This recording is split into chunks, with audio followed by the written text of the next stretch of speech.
Сәлеметсіздер ме, қымбатты достар? Сіздермен бірыңғай жинақтаушы зейнетақы қоры.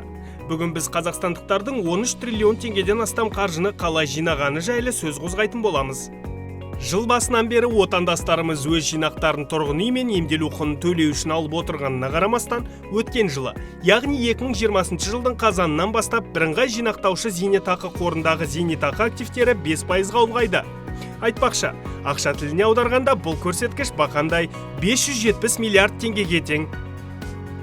Індет жайлаған қиын кезең болса да, бірыңғай жинақтаушы зейнетақы қоры салымшылары 2021 жылдың 9 ай ішінде өткен жылға қарағанда әлдеқайда көп қаражат салған. Олардың шоттарына 1 триллион теңгеден астам зейнетақы жарналары түсті. Бұл 2020 жылдың сәйкес кезеңіне қарағанда 57%-ға көп. Зейнетақы жинақтарының айтарлықтай өсімі салымшылардың жарналарынан басқа 2021 жылдың 1 қаңтары мен 1 қазан аралығында түскен 1 триллион теңгеден астам таза инвестициялық табыстың арқасында қамтамасыз етілді. Бұл өткен жылғы сәйкес кезеңдегі көрсеткіштен едәуір артық. Көріп отырғандарыңыздай, жарна жай ғана жинақталмай, ол әр секунд сайын қор салымшыларының пайдасына жұмыс істейді. Зейнетақы жинақтарының қалай көбейетінін біздің жаңа бейнежазбамыздан көрсеңіз болады.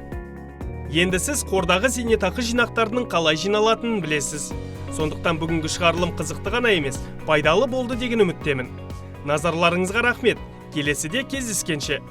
Біздің арнаға жазылуды ұмытпаңыз. Пайдалы ақпараттан қалыс қалмаңыз. Шығарылымның соңында кішігірім, бірақ қызықты дерекпен бөліскім келеді. Бірыңғай жинақтаушы зейнетақы қорынан төленетін ең қомақты зейнетақының қанша екенін білесіз бе? 673 мың теңге. Дәл солай. Сондықтан ақшаны ақылмен жинап, жинақтарыңызды жастықтың астында сақтамай, болашақтың қамын жасаңыз. Ал сіз қандай зейнетақы алғыңыз келеді?